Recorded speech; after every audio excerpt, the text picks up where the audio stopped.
Hi, everyone. I'm Lisa Copeland, and I love supporting women on this journey of finding love after 50.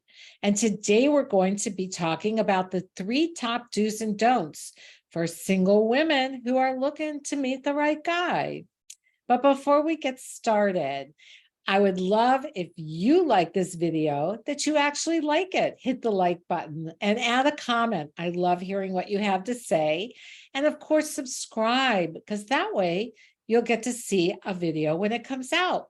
All right, let's get started on those 3 top do's and don'ts. Here's number 1. Don't do this. A big obstacle for so many women who are trying to find love in their 50s, 60s, and 70s, it happens when you're not putting yourself out there and in places where you can be seen and found by men who are available and single on a daily basis.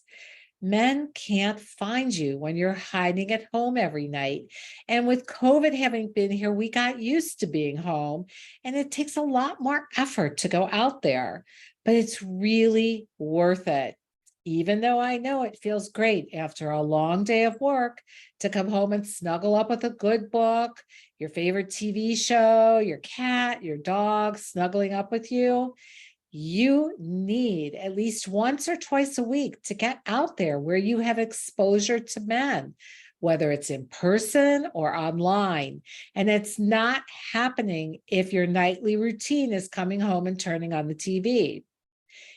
Turning on the TV is fine, but it's not going to get you the guy.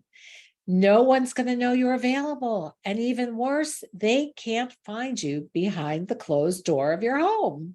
What you do want to do is start to go out at night and on the weekends. Go to restaurants with one friend. One friend makes it approachable for a man to come up to the two of you.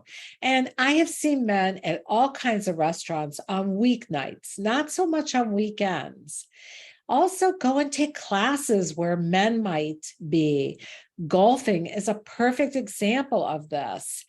And when you think about it, a lot of men golf and a lot of men now play pickleball. These are great ways to meet men. The thing is, single men are everywhere. All you have to do is to make sure you're in a place where the two of you can meet.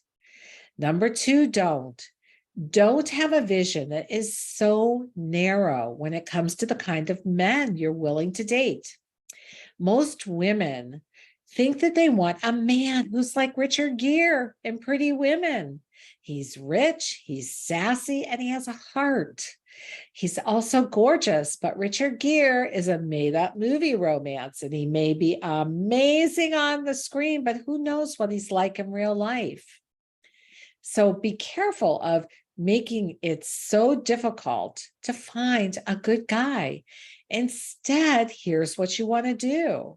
Stay open to all kinds of men with all kinds of looks and backgrounds and interests, as long as they're economically self-sufficient, meaning they can hold their own and they're not going to be financially dependent on you. Now, I know it's nice to think of having a rich, handsome man sweep you off your feet, but you really want a man who's going to be there for you through the ups and downs of this journey called life. That's really what's going to sustain a long-term relationship.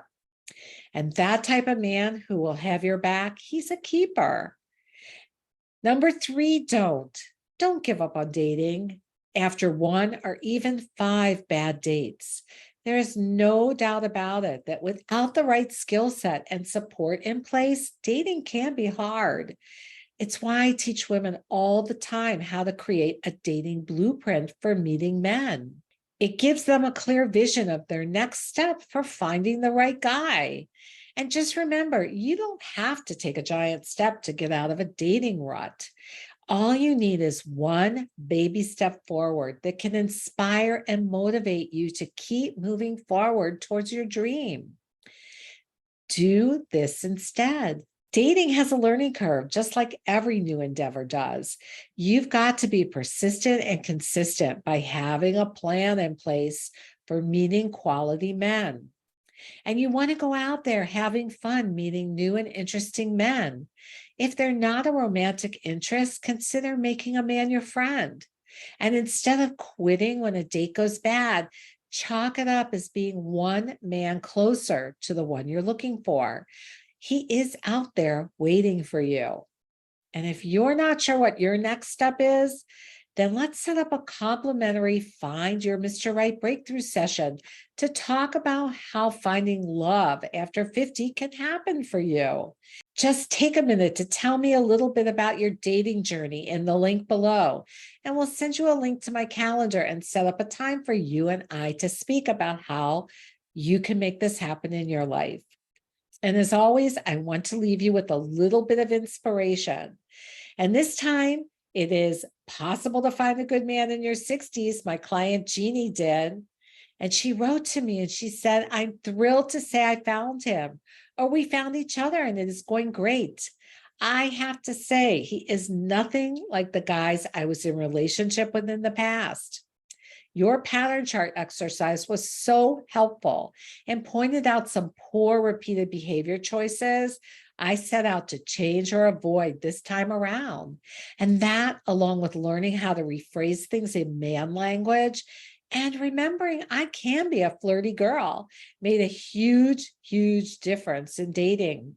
I learned so much and put it into practice, and it worked. I couldn't be happier. Gotta go now and get ready to go see my guy. Thanks for all the support, Lisa. I am so very happy. Okay, you can have what Jeannie has too. Go out and use these tips I'm giving you in these videos. And remember, believing in you.